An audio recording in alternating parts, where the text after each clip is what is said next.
Fala galera, tudo bem? Professor Felipe Costa aqui, professor de Física. Estamos aqui retornando com alguns vídeos para te ajudar nessa revisão, nessa reta final, as provas que você tende a prestar, né? Esses vestibulares militares. Então, vamos ao problema do dia. Vamos lá.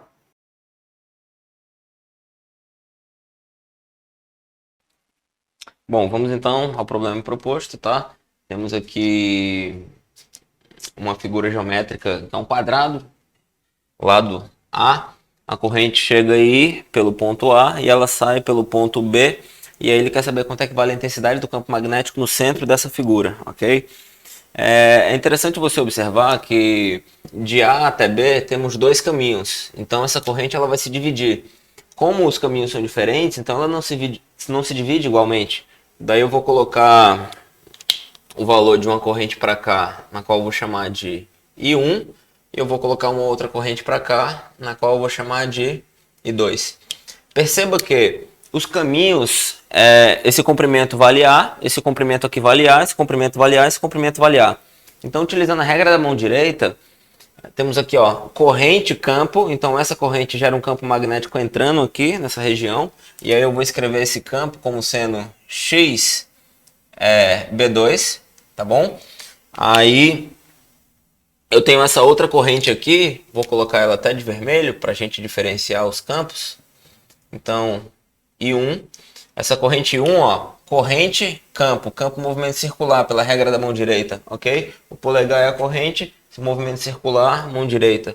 Então, corrente, campo, o campo aqui nessa região está entrando, aqui ele está saindo. Se ele está saindo, então vai ser gerado, esse fio produz um B1 aqui, esse fio produz também um B1 aqui, e esse fio, corrente para lá, ó, corrente campo, produz também no centro um B1. De modo que o campo magnético resultante no centro, no ponto O, que eu vou colocar aqui, ó, ele corresponde BO é igual a B1 mais B1 mais B1 mais B3. Ou seja, vetorialmente, temos aí 3 vezes o B1 mais o B3. Acontece que eles estão em sentidos opostos, tá bom? Então eu vou acabar subtraindo quando eu encontrar o módulo. E aí vamos encontrar o seguinte. O campo gerado, podemos até fazer o cálculo real de quanto é que vale a intensidade do campo B2. Mas o que é interessante a gente observar é que ele vai depender da corrente elétrica. Quanto maior seja a corrente elétrica, quanto maior for a intensidade dela, maior vai ser o módulo do campo. Por quê, Felipe? Porque as distâncias e os ângulos desse fio aqui para esse ponto são simétricos em todos os outros, tá bom? Então eu posso dizer que o meu campo magnético B, ele vai ser uma constante que eu vou chamar de K vezes I. Então ele vai ser proporcional à corrente elétrica, já que existe simetria no problema. E se você observar bem, entre os pontos A e B, é como se eu tivesse, ó, um resistor aqui, que tem uma resistência R2, e outro resistor do outro lado, que tem a resistência R1. Então eu tenho dois resistores em paralelo. Daí eu posso escrever que o meu UAB, ele vale R1 vezes I1, que é igual a R2 vezes I2. Acontece que quando a gente lembra a expressão da resistência, a gente deve lembrar que a resistência é calculada como sendo ρLA. Então, isso quer dizer que ela depende do comprimento do fio. Como o comprimento de A até B, por aqui vale A e por aqui vale 3A, então eu posso afirmar que a resistência de 1, ela vale ρ vezes 3A dividido pelo Azão. E a resistência de 2 é igual a ρ vezes A dividido por A. Conclusão. Eu posso dizer que a resistência de 1 ela é 3 vezes a resistência de 2. Ou seja, a resistência de 1 ela vale 3 vezes a resistência de 2. E isso significa dizer o quê? Isso significa dizer que quando eu substituo aqui, a corrente que passa por aqui, em 2, vai ficar 3 vezes a I1. Tá bom? Se eu substituir o R1 aqui.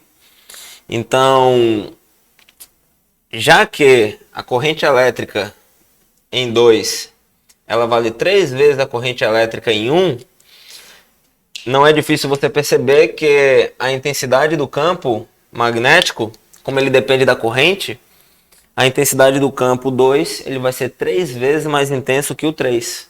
Tá bom?